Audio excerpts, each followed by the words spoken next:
that game came out, you only had like two characters to play with. You had Jago, and I forgot who was the other person. And then you had to like go your way around. You had to start purchasing and buy all these characters. It got pretty annoying.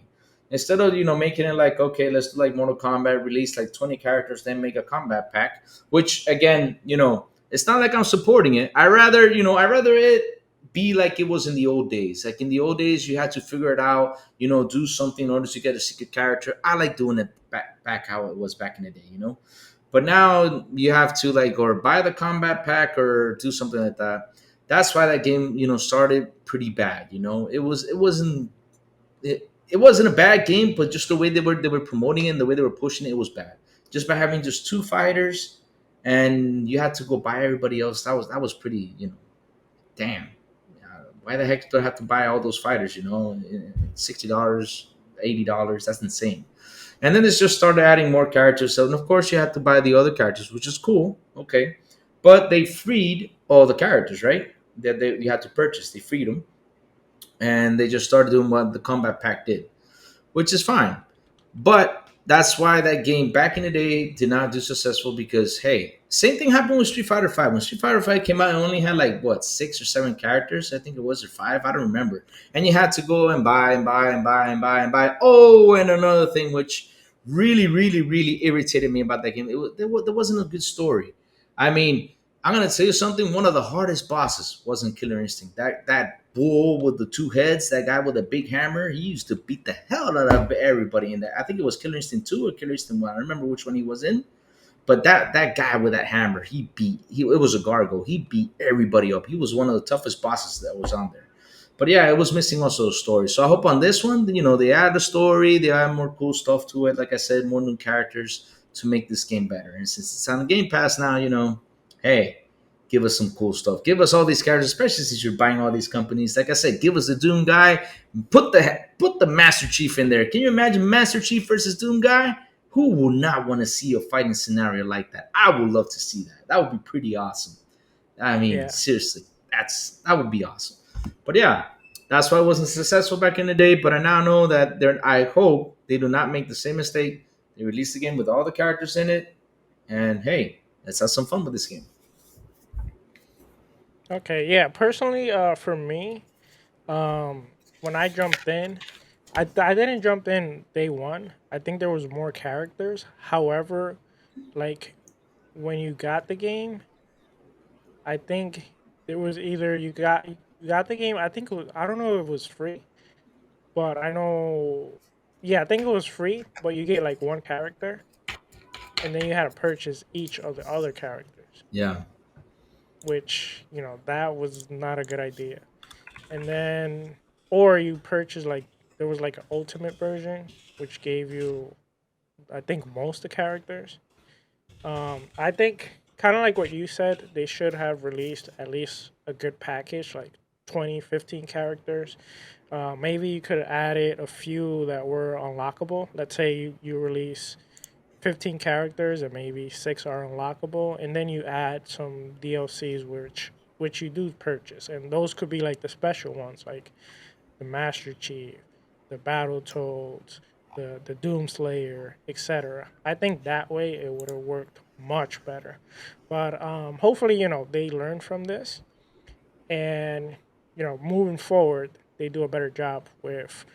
I don't know if they should reboot it or if they should do a sequel. What do you think, Silent? What should be their like?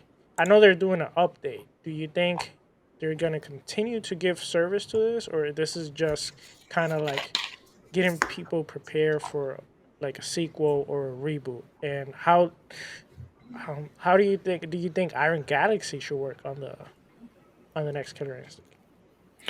So this one's an interesting one, right? There's a lot of history going on with this game with everything that happened.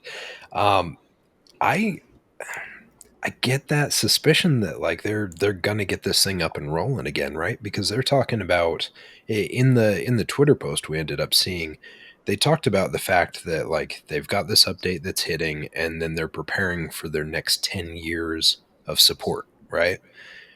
That makes me think it's not just support for the current game, right? Like my assumption, and I hopefully I'm not wrong.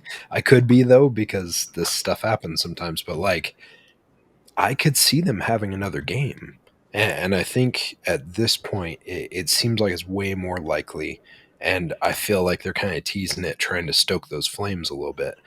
Uh, I would be really excited for it. I did not play a lot of it when it first came out. I think same type of thing. Like there weren't a lot of characters to play with initially.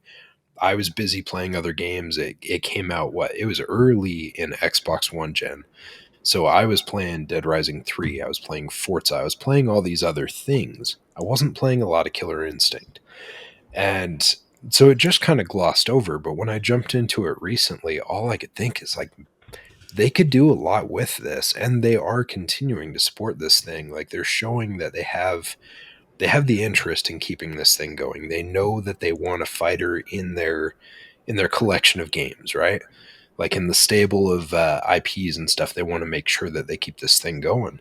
And I know obviously they had some of the developer issues initially, right? Because they lost their first one to Amazon, I think it was. Amazon came out and bought the studio, and so then it's like, oh, well, we're not going to be here to support the game anymore. So now they had to find someone else. But it seems like these guys have been pretty good stewards with it, and it kind of makes me wonder if maybe this is a sign at maybe a relationship to kind of blossom and come as time goes on, right? Like we saw the stuff with Embracer, where they loaned their teams over to work on Perfect Dark, right? It kind of gets me wondering if some of these little like splinter projects that they're doing is basically kind of like grooming them to determine if they want to pick them up and actually acquire them directly as time goes on. See how they do with these development deadlines and stuff like that, and not have another one of those situations like what we had with that. What was the dragon game? I'm forgetting the name. It was the one that got canceled. The guy with Oh, the Scalebound. Dre. Oh, Yeah, don't scale. mention that. Delilah's Yeah. here. What are you doing? So, sorry, Boo. Delilah. but We it love but you. it kind of makes me think like maybe just maybe this is them kind of looking and being like, okay, well, how can these guys handle the deadlines? Delilah How can they has do to support these unsubscribed. games? But, sorry, Nice to Delilah. have. Also, it's great to have you here. Sorry, So I so forget. I forget. so here's something another character that they missed in that game. You know that flaming dude with his name is Cinder. I think it was Cinder. Flaming Yeah, dude. Yes, yeah, Cinder. Cinder, Cinder. Yes. Yeah, Cinder was missing from the game. That was another good character. You know, and the boss's name, which I was looking for him, his name was Idol. I mean, Idol kicked our butts back in the day.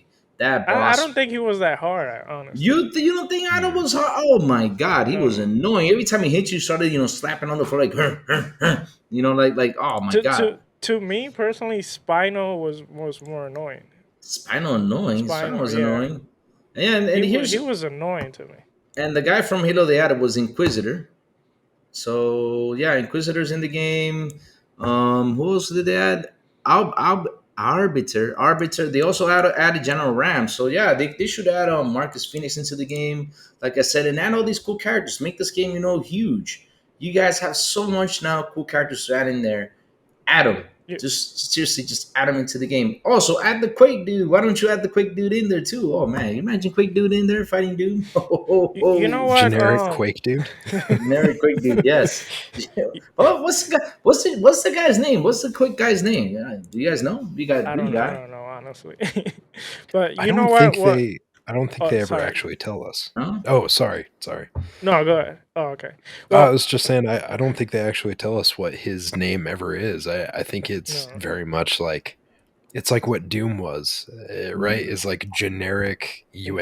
UNC Ranger or something, like It was Doom is Doom guy. That's his name though. Doom guy. I don't know Oh, why, it's but Doomslayer. Doomslayer. no, they call him Doom guy. it is now, but like Yeah. Oh, back in back the in the day. day, it was literally just like Doom guy. dude that kind of looks like Duke Nukem. Yeah. Like that was, But but yeah. but I was Sorry, gonna Sour. say You real go for quick. it. Yeah. Let me go. Something you said that I was thinking about. Iron Galaxy. There. You have that relationship. I think Killer Instinct wasn't a bad game. It was just the way it was presented wasn't the right way. Hmm. So I feel that, having them back and making, the next Killer Instinct, and maybe also you can add, because we're seeing a lot of collaborations between studio, and we have heard in the past that Ed Boon would love to work on Killer Instinct. What if we can, like, at least get a small team with Ed Boon together with Iron Galaxy and work on the next Killer Instinct?